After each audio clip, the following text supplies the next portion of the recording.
I'm very excited to welcome Lionel Shriver tonight. She's the author of 12 novels, including one of my own favorites, The Post-Birthday World. She's the winner of the Orange Prize for the novel We Need to Talk About Kevin, which was also made into a really artful, if very chilling, film starring Tilda Swinton. She's also a National Book Award finalist for So Much for That, and her journalism has appeared in many places, including The Guardian, The New York Times, The Wall Street Journal, and The Financial Times. She's here tonight to talk about her latest book, Big Brother, which is a novel about a woman who puts her life and marriage on hold to care for her morbidly obese brother, a book that was evidently inspired by personal experience. To use her own words from an essay she wrote for the Financial Times, this and much of her writing combines the social with the profoundly private. Big Brother's just out, and it's receiving great reviews. Please help me welcome Lionel Shriver.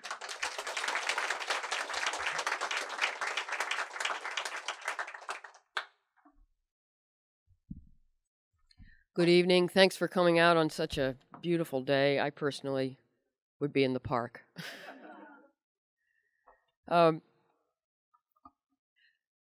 Big Brother is about fat.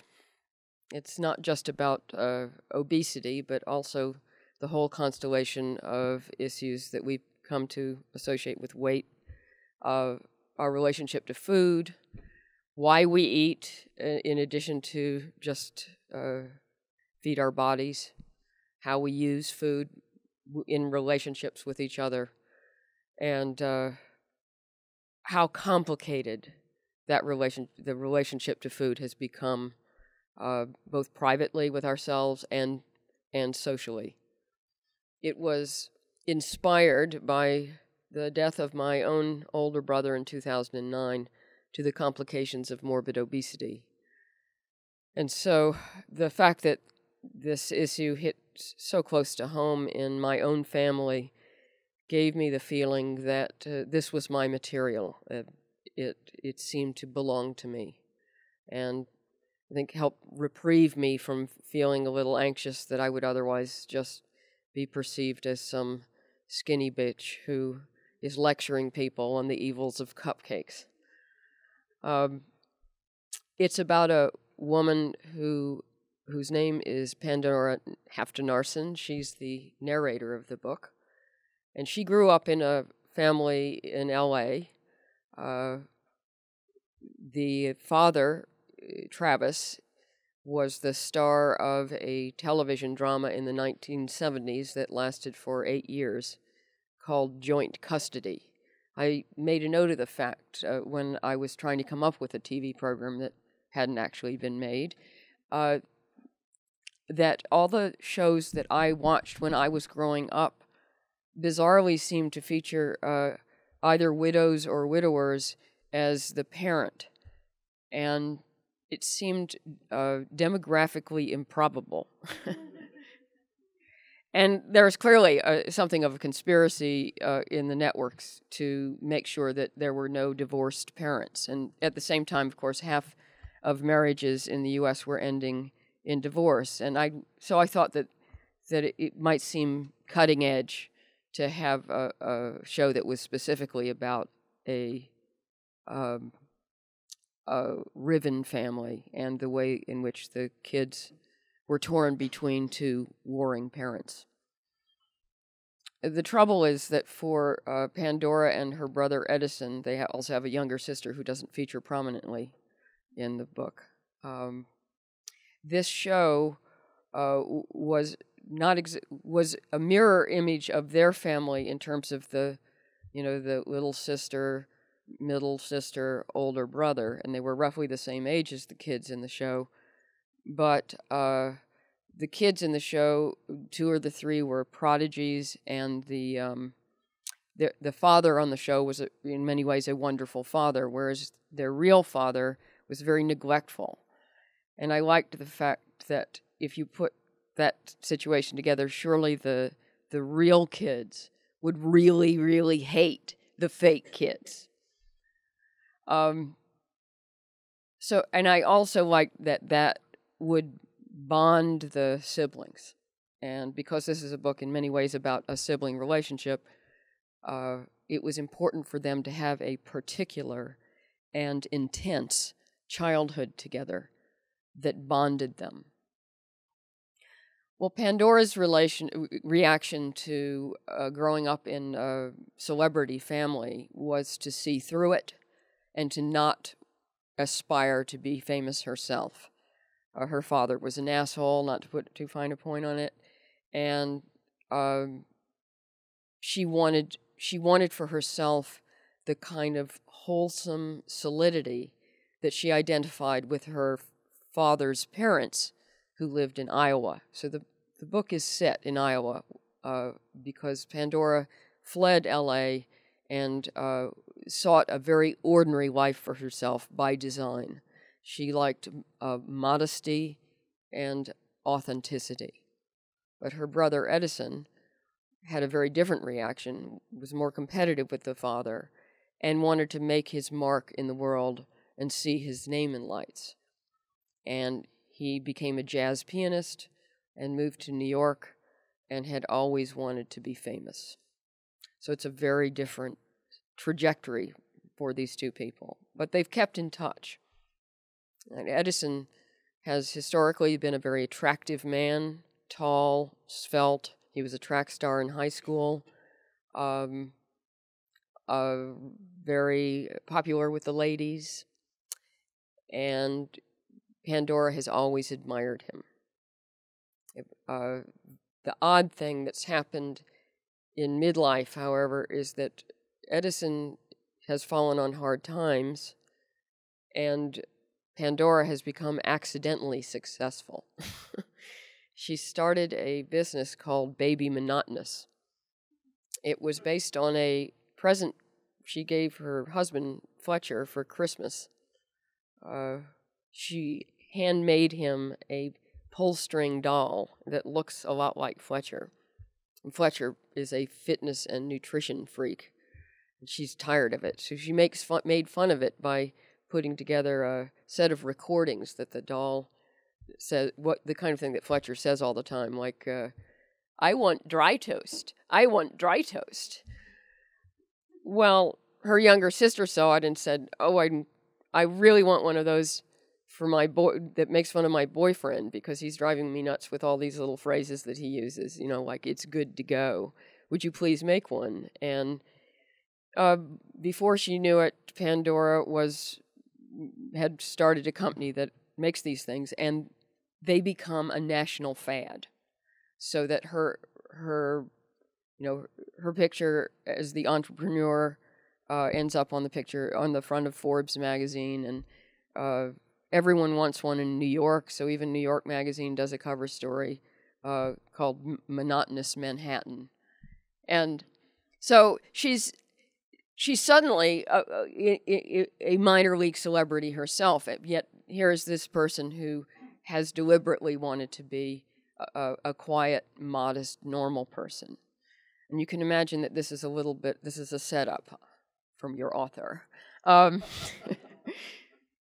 Because, you've got the older brother who really wanted that for himself, lives in New York, and finds his sister on the cover of New York Magazine. Oh, great.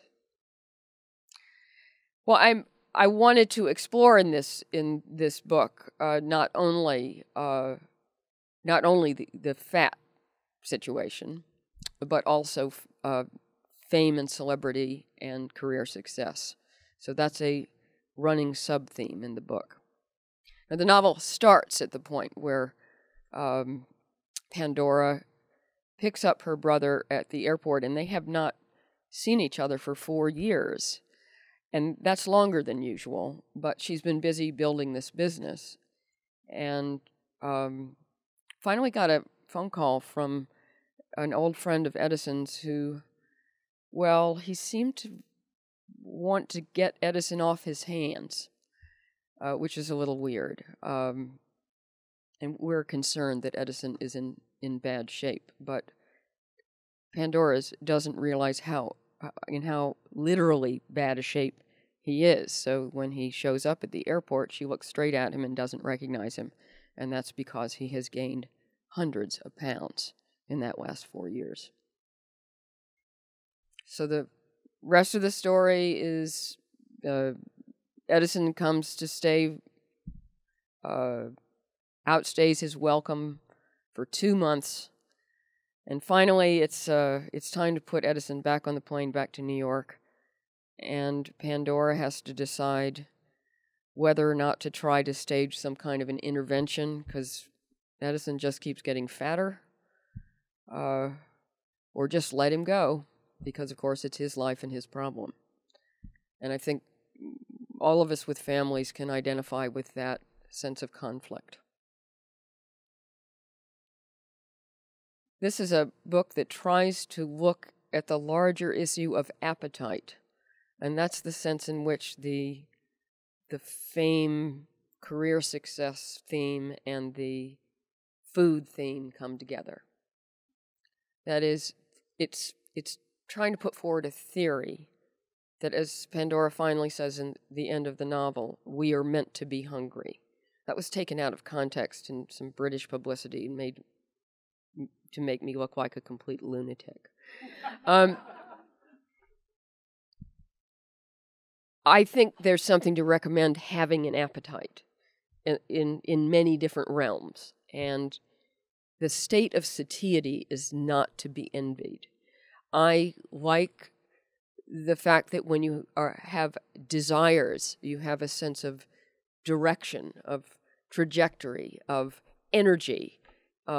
There's something to do. There's a place to go toward.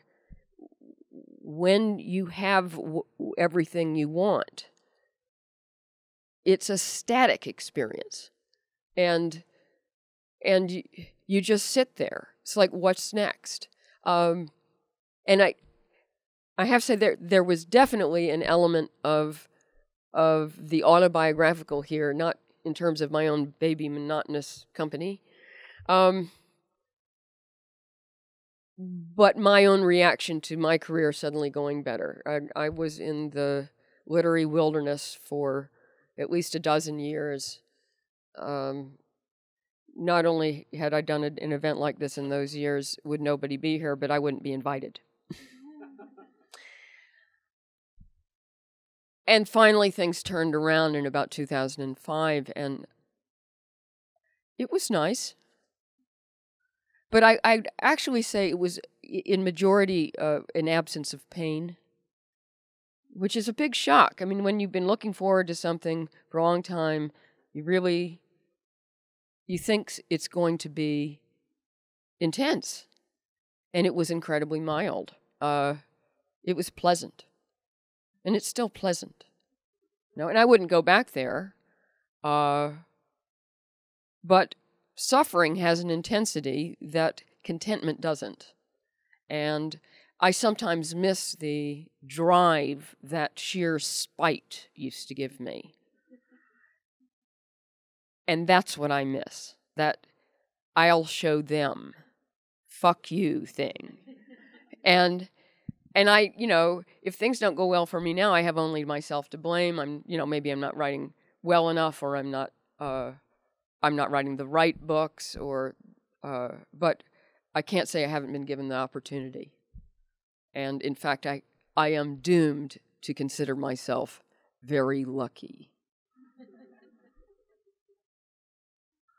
One of the small sacrifices of having a higher profile, I had to go through this last May, which is when Big Brother was released in the UK. And for those of you who don't know, I live 3/4 of the year in London, and partly because I live there, I get a lot of attention from the press. And by the way, I have come to question that whole notion that there's no such thing as bad publicity. One of the sick things about releasing this book in the UK was that the attention rapidly shifted from the book. And not only from the book, not as I had anticipated, from the book to my real brother's real story. I knew that the UK press would be interested in that. It's the nosiest and most intrusive press in the world. to the point where, that's now hit the headlines with News Corp. I mean, it's a very, very gossipy journalistic culture. But they grew rapidly bored with asking about my brother. No, it all had to do with me. And so, even book reviews would start talking about my diet and exercise regime. I mean, the reviews. And some of those reviewers had obviously, in having read profiles in which I was a little too forthcoming, had fashioned a fierce hatred of the author before they even started the book. And what was interesting to me about that experience was how it illustrated a lot of what the book is about, and that is the excessive importance that we now place on physical size, and how screwed up it has become, how much we interpret our value as human beings as being reflected in our bodies. And I think there's a way in which we have almost gone existentially backward. If anything, we are much more concerned with physical appearance than ever before. Whereas you would think that as a species, we would become more sophisticated. We have had selves now for a long time, and I just don't understand experiencing the self as merely a body and an image. I just find it mystifying, because that's not my experience of myself. And why have we become so materialistic in relation to what it means to be a human being? And even in doing some of the promotional journalism for this novel, I made the ugly discovery that there are whole websites dedicated to what celebrities weigh, and publishing nasty photos of the cellulite in celebrity thighs, and it's sick. It's become a sick spectator sport, and I was exposed to that for weeks, and I guess one of the things that was revealed to me is that it's now, the assumption now is that just because your weight is obvious to other people, it is therefore their business. And I don't get it. I don't know how we got here. So, as often with my books, the experience of publication has been almost as interesting as the experience of writing the book. I thought I'd read you a passage from the very near the beginning, which sets up the celebrity career success theme that I talked about, and then moves on to our first meeting with Edison. For me, Baby and Monotonous had become too successful, meaning all that remained was for the enterprise to become less so. Only a tipping point awaited, beyond which orders would decline. It wasn't a problem with which I expected others to sympathize, but recently I'd been suffering from an insidious lassitude that derived from having everything, more than really, I had ever wanted. On the personal side, I had found Fletcher Feuerbach, to others tightly wound, but warmer and funnier behind closed doors than most suspected. Stripped, he was a surprisingly handsome man, and he had once said the same of me. We were stealth attractive. I'd had none of my own children, but my adoptive ones were still speaking to me, which was more than could be said of the average teenager one had born. I'd skipped the bawling baby stage of child rearing and gotten in on the best part. On the career side, I had never been ambitious, and suddenly I headed a thriving business of the most improbable sort, one with a sense of humor. I'd made just enough money that the prospect of making a little more left me cold. Wise high flyers kept this battle with the baffling flatness of success discreetly to themselves. Picture how bitterly hordes of the frustrated, disappointed, and dispossessed would greet any complaint about being too satisfied and too wealthy. Be that as it may, it really isn't a very nice sensation to not want anything. Thwarted hopes are no picnic, but desire itself is energizing. I had always been a hard worker, and this damnable repleteness was enervating. Nearing the airport, I looked forward to having Edison around again. Finally, company with appetite. My brother had been imbued with all the verve, the flair, the savoir-faire that I lacked. Tall, fit, and flamboyant, he'd inherited our father's Jeff Bridges good looks, without also assuming the oiliness that had always contaminated Travis. Edison's younger features were fine, almost delicate, and last I'd seen him, the somewhat broader lines of his face at 40 still hadn't buried the high cheekbones. He kept his dirty blonde hair just long enough to flare in an unruly corona around his crown. The manic keyboard of a smile glinted with a hint of wickedness, the predatory veracity of a big cat. In my early teens, my misfit friends were always smitten with my brother. He had an energy, an eagerness, a rapacity.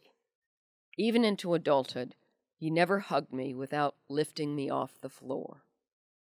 Edison was bound to breathe some life into that vast blank house on Solomon Drive, a residence that, since the advent of Fletcher's mad cycling and cheerless diet, had erred on the grim side. For I was a homebody.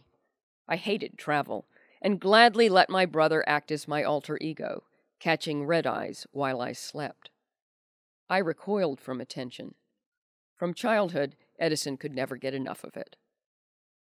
Aside from the obvious competition with our father, I was mystified why my brother wanted so badly for other people to know who he was. I could see coveting recognition for his talent, but that wasn't what made him tick.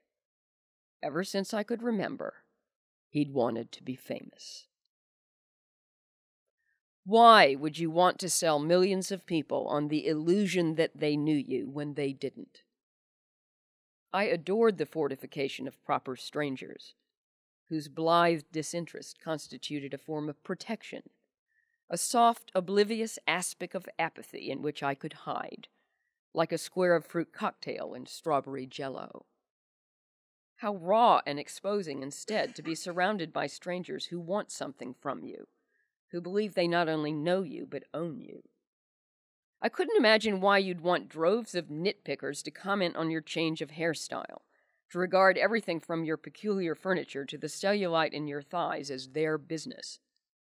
For me, nothing was more precious than the ability to walk down the street unrecognized, or to take a seat in a restaurant and be left in peace. But then, the joys of obscurity were my own discovery. Like everyone else in L.A., I was raised to regard being a nobody as a death. It may have been easier for me to reject that proposition because from the age of 8 I grew up with celebrity at ready hand, or celebrity by association, the worst kind, unearned, cheap. I found being admired myself unpleasant, and far preferred looking up to someone else. While I'd looked up to numerous teachers as a child, that comfortable hierarchy, in which the weaker party isn't humiliated by the submission, is decreasingly on offer in adulthood. Grown-ups are more likely to despise than adulate their bosses, and in my own self-employment I could only despise or adulate myself. Long gone were the days American electorates looked up to a president like JFK. We were more apt to look askance at politicians. Celebrities splashed across magazines excited less adoration than envy, In an era of the famous for being famous, the assumption ran that with the right PR rep, this talentless no-account with all the goodies could be you.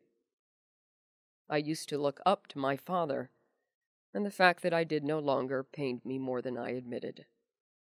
I loved Fletcher's graceful, sinuous furniture, but I didn't look up to him. In fact, maybe if you look up to your spouse, there's something wrong. I looked up to Edison. I knew little about jazz, but anyone who tripped out that many complicated notes without creating sheer cacophony was accomplished. I was never sure the level of recognition Edison had achieved in his rarefied circles, but he had played with musicians whom folks in the know seemed to recognize, and I'd memorized their names in order to rattle off an impressive list to skeptics like Fletcher. Stan Getz, Joe Henderson, Jeff Ballard, Kurt Rosenwinkel, Paul Motion, Evan Parker, and, even once, Harry Connick, Jr. Edison Appaloosa was listed on dozens of CDs, a complete set of which enjoyed pride of place beside our stereo, even if we didn't play them much, since none of us was big on jazz. I was in awe of his travels, his far-flung colleagues, his fearless public performances, and his sexy ex-wife, the vast canvas on which he'd painted his life.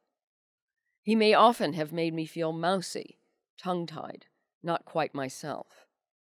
I didn't mind so long as someone in our family was dashing and flashy, gunning a harvester through the hay of the daily grind. Fine, he smoked too much and kept insensible hours. Fletcher and I were up to our eyeballs insensible, and a splash of anarchy was overdue. Still, I pulled into short-term parking with a pang of misgiving. Edison himself wasn't the beanpole he'd been as a track star in high school, and though he hadn't kept up with the running, he'd always been one of those men, they simply don't make women like this, whose naturally athletic build sustained all manner of drinking and sloth. My brother was sure to ride me mercilessly for looking so shopping mall and middle-aged. Cedar Rapids Airport was small and user-friendly, its beige decor a picture frame for whatever more colorful passengers deplaned there. At the end of September, baggage claim was deserted, and I was relieved to have arrived before Edison's flight landed. If people divide into those who worry about having to wait and those who worry about keeping others waiting, I fell firmly into the second camp. Soon the connecting flight from Detroit was posted on Carousel 3, and I texted Fletcher that the plane was on time. While passengers threaded from the arrivals hall and clumped around the belt, I loitered from a step back. In front of me, a lanky man in neat khaki slacks, with a tennis racket slung over a shoulder and the remnants of a summer tan, was conversing with a slender brunette. The young woman must have saved her apple from the in-flight snack. She polished it against her cashmere sweater, as if the fruit would grant 3 wishes. "I can't believe they gave him a middle seat," said the tennis player. "I was grateful when you offered to switch," said the woman. "I was totally smashed against the window. But letting him have the aisle didn't help you much." "They should really charge double and leave the next seat empty." "But can you picture the ruckus if on top of having to put your hemorrhoid cream in a clear plastic bag, you had to stand on a scale? There'd be an insurrection." "Yeah, not socially practical. But I lost my armrest and the guy was half in my lap. And you saw how hard it was for the attendant to get the cart past him." "What gets me," the woman grumbled as luggage emerged on the belt, "is we all get the same baggage allowance. Our friend in aisle 17 was packing a 1/4 ton in carry-on. I swear, next time they try to charge me extra because of one pair of shoes having pushed me over 26 pounds, I'm going to offer to eat them." The man chuckled. Meanwhile, no sign of Edison. I hoped he hadn't missed the plane. "I gather they've had to recalculate the number of average passengers older planes can take," said the man. "But you're right. Normal people are subsidizing. What normal people? The woman muttered. Look around you. Searching again for Edison, I scanned their fellow passengers, to whose geometry I'd become so inured that at first I missed the snotty woman's inference. Earlier generations built on acute angles. Today's Americans were constructed with perpendiculars, and the posteriors lining the baggage belt were uniformly square. Given the perplexing popularity of low-rise jeans, tight waistbands crossed the hips at their widest point and bit under the gut, which the odd short-cut top exposed in all its convex glory. I avoided the unfortunate fashion, but with those 20 extra pounds, I didn't stand out from the crowd myself. So I felt personally insulted when the sportsman muttered to his companion, "Welcome to Iowa." "Oh, that's mine." The woman slipped her Granny Smith, now very shiny, into her handbag before leaning close to her acquaintance. "By the way, on the plane, with that guy, what I really couldn't stand was the smell." I was relieved the woman's suitcase had arrived, since the pariah whom she and her seatmate had so cruelly disparaged must have been the very large gentleman whom 2 flight attendants were rolling into baggage claim in an extra-wide wheelchair.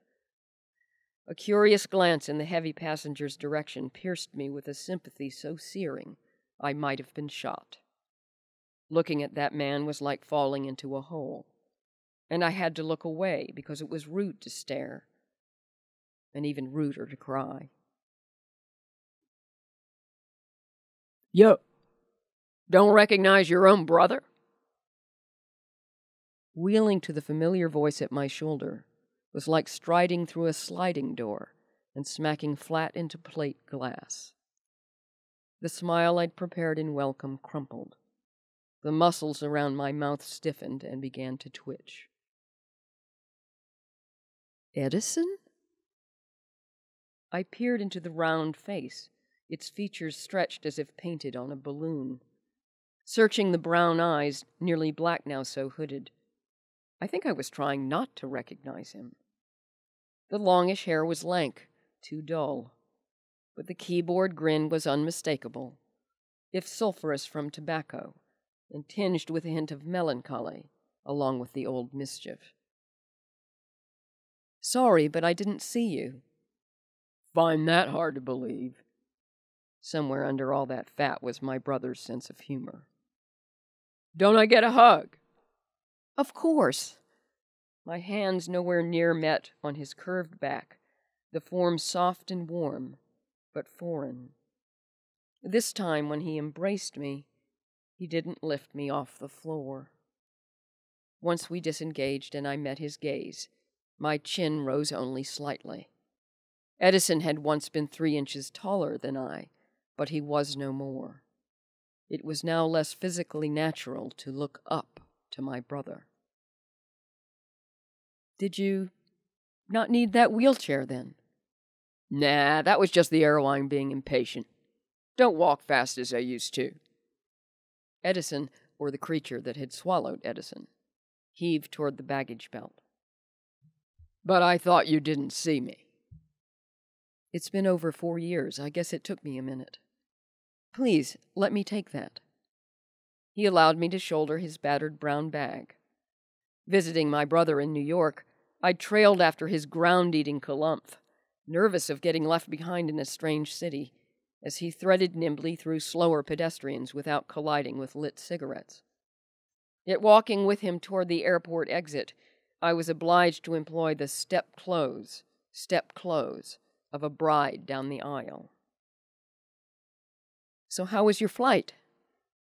Dull, but my mind was spinning. Edison had stirred a range of emotions in me over the years. Awe, humility, frustration. He never shut up. But I had never felt sorry for my brother, and the pity was horrible.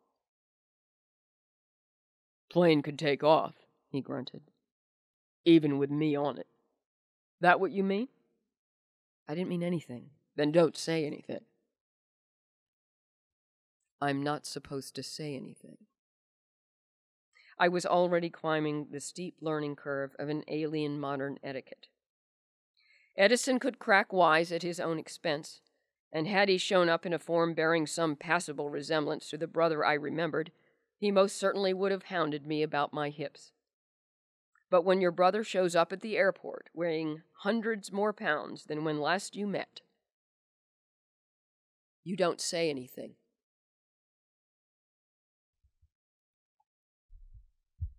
Thanks. Would you be willing to elaborate a little bit on why London, why UK, and not here? You're writing about here in most of your works, right? I ended up in London by accident. I moved originally to Belfast to write my third novel. I was only planning to spend about a year there, and I ended up spending 12. And then my partner got a job in London, so I kind of owed it to him. He'd put up with Belfast for 6 years. It was a bit out of the way. So we moved to London. We split up. I was left in London. I have some career reasons for being there. I'm actually better known in the UK than I am here. So I've got a very large readership there, which is satisfying. I have a lot of connections with the journalistic community there, so I may give them a hard time, but I'm one of them. And I am accustomed to living abroad. I've been in the UK now for 26 years, and I guess it's become a big part of my identity. If I sometimes do think about what it would be like to come back here permanently, and in some ways it would be relaxing, but I think I would lose a big chunk of myself, and I would probably go through some tiresome identity crisis, which I would rather skip, or at least delay. What you were talking about, Big Brother, you mentioned about just how deeply personal the subject is in this novel. And I was just wondering, is that different than your other novels? Like, is this more of a personal work than your previous ones? And how do you feel about that as part of your writing process of fiction? I actually wouldn't say it's exceptionally more personal than some of my other books. There's usually some personal element that has drawn me to a story or to a topic. It's not a requirement, but there's usually a reason that I write one book and not another, and at that time and not at another time. So it makes perfect sense that if I was going to write this book, that it would be after I lost my brother. And who knows, maybe if that hadn't happened to me, I wouldn't feel a sense of ownership about this material and wouldn't need to get something out of my system. But as I said, I don't think that's any kind of a requirement. I'm always perfectly happy to draw the connections between my personal motivations and more literary ambitions or more social or political ambitions.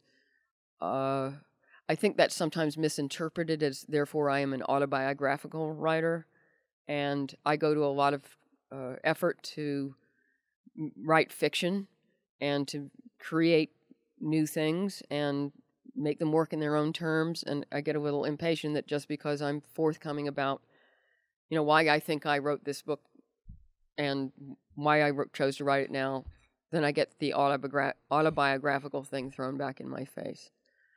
And I think especially with female writers, that's meant to be a diminishing categorization, because the underneath it is you can't make anything up, right? And that when your job is to make stuff up, that means you're kind of crap at your job. But it did help in the writing of this book to have something to work through for myself. But there have been other books that I also had something to work through. I mean, so much for that. I had lost one of my closest friends, and I had something to work through on that one too. Not just on account of losing a friend to the disease that book features, but also starting to contend for the first time with my own mortality, which is what happens when people start dying on you. So, I mean, I think that's one of the nice things about fiction is the way that it can combine these more abstract or impersonal social issues with something very, very personal and close to the bone. And when fiction works, especially any fiction that has a social or political side, it's an illustration of the minutia of that issue. You know, the only reason that obesity matters is that it matters to individual people and how their lives pan out, and that's what fiction is good for, is looking at the vivid, tiny illustration of perhaps what may be also a larger phenomenon. I was just wondering, you talked about how you achieved success and recognition. And I was just wondering, similar to sort of baseball players who are stars for a long time, and then they hit a season where they wonder, can I still do it? I was just wondering, you know, as you kind of, I don't know if this is book number 9 or I can't remember exactly. So this is 11. 11, wow. Mm-hmm. I was just wondering if you kind of go through that kind of creative process of anxiety and challenge, because it's, you now have achieved a certain level of success. And in other words, if I fail in plain view. I was just curious how you process that. I still get plenty anxious. The weird thing and the unpleasant surprise for me of proceeding well into the middle, perhaps even post-prime of my career, is that writing books has not got any easier. And that doesn't seem fair. I mean, I've been doing it, so surely I should be getting better at it, at least a little bit blasé. And it seems to be working absolutely the opposite. This book, I had no confidence in for the entirety of its composition, and I only decided I liked it when I finished the very final draft. This means I'm in a state of semi-misery for a long time. And I can't blithely assume either that, oh, that's just some little game I'm playing with myself, because, you know, you can easily come along and you don't like what you're writing for good reason, right? So, yeah, it's very anxious making. I don't think it's so much the being a little more successful. I think it's becoming slightly more aware of how much has already been written and just becoming less self-impressed as the years go by. More impressed with some people who are better than I am, but it doesn't wow me that I can write a sentence anymore. It has to be a really good sentence. And I think that's what potentially leads to paralysis in late career, is a kind of killing humility. In writing this, it's inspired by your brother's death by Wade. In writing this, what did you learn about out-of-control appetite, if anything? What insights did you gain from exploring the issue? And the second question, did you gain any understanding or appreciation or insights into why we are such a celebrity-obsessed culture? Mm. And then can you sign my book?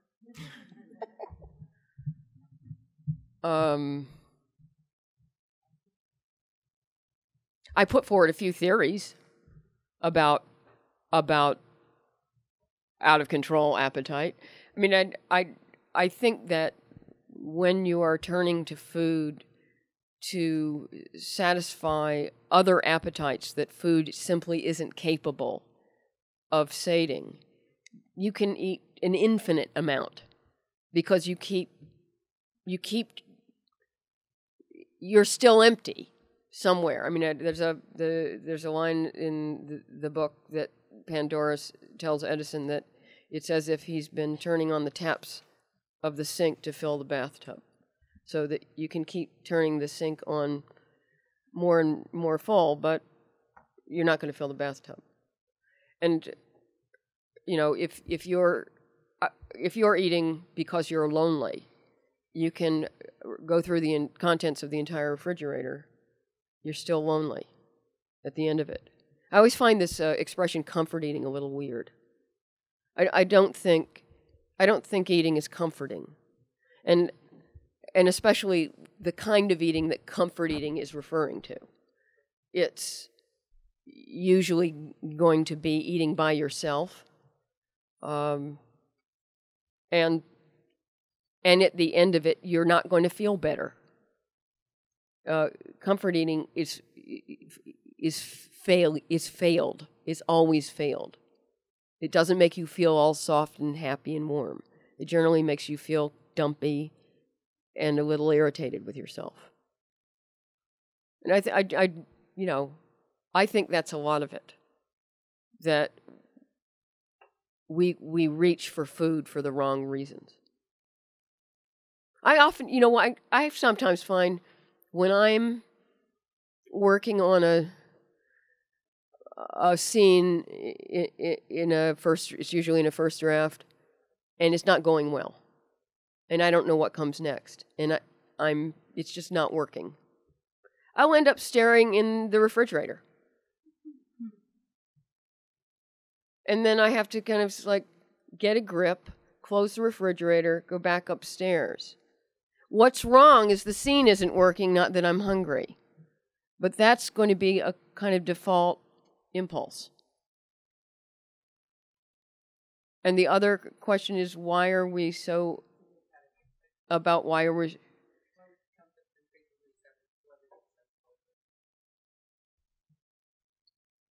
I'm a little mystified. What I don't understand is why kids today, never trust anyone who says that. Why don't young people have more ambition to achieve something, to make something, to be well regarded?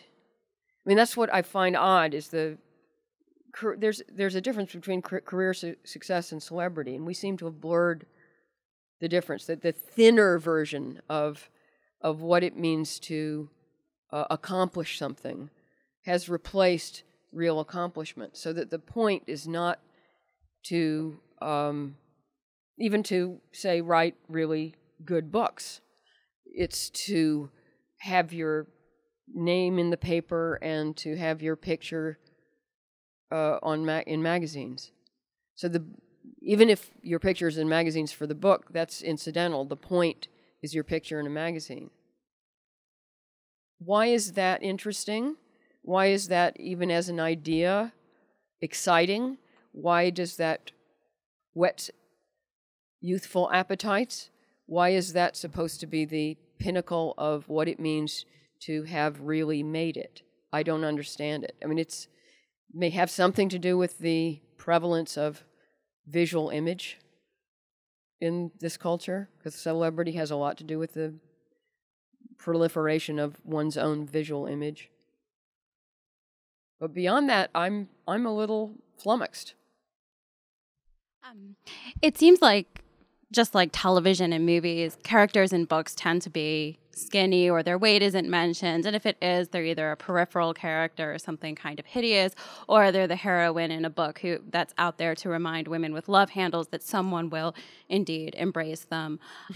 Did you feel like you were in conversation with these types of books and these type of characters? Did you feel like there was a body of literature out there about weight and that you had something to say about it? Or was it kind of like a brave new world that you felt like you were entering? Well, of course, I mean, you're right about the conventions and fictions that for the most part characters are going to be thin, and the fat characters are usually there for comic relief, and they're going to be side characters. They could be a best friend character. The best friend can be fat. And I was aware of that, and I liked shaking up that paradigm. On the other hand, there is an awful lot of literature, if you can call it that, about weight, and most of it's nonfiction. That did complicate matters.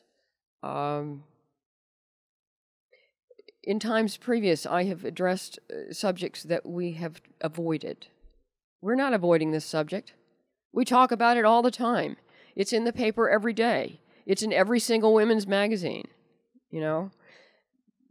That made this a lot harder to write because I didn't want to reiterate all that junk, you know, and I didn't want to give diet tips. I didn't want to publish recipes in the back. So it was, in order to make a contribution, I had to deepen the level of discussion. And I've tried to do that in passages in this book. You know, just take it down a level. And I'm hopeful, you know, that I have succeeded. But it was a bitch. It really was. And I am hopeful as well that I came up with a memorable fat character. And I deliberately made my narrator a little overweight. I thought that was important. And that helps the dynamic between the brother and sister, because it's not just holier-than-thou skinny sister saying, look, bro, you need to lose weight. And I thought that it was also helpful for the reader identification with Pandora, so that she's not prissy stick figure, but she has her own food issues. And that means that, you know, she's able to speak candidly in a way that we don't always. I mean, it's funny how you can have a subject that people talk about all the time, but that doesn't mean they're telling the truth. And there's a passage in this book about which starts a chapter in which she explains that whenever she sees a photograph of herself, she immediately measures what she weighs, and she would be able to organize how much she likes photographs of herself through years precisely according to how much she weighs. And she only likes the really skinny pictures. And it doesn't matter if it's, you know, if it's not flattering in other ways, because that's all she's looking for. Do you know how many other people are like that? And how many people will admit it? You know? So that's the kind of thing. I just tried to get just a little bit further under the surface.